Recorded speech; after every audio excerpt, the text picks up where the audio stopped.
Elinde olsaymış. Elimde olsaydı dedim kendi kendime, bu gecenin geç saatlerinde. Hani derler ya, keşke giden günler geri gelseydi diye.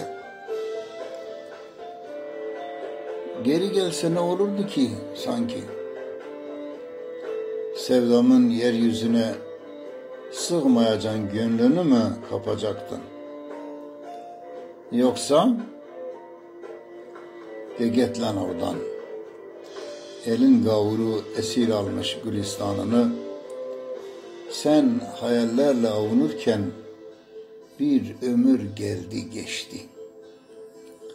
Azrail dayandı kapıya, sen hala keşke olsaydı, geri gelseydilerle nefes tüketiyorsun.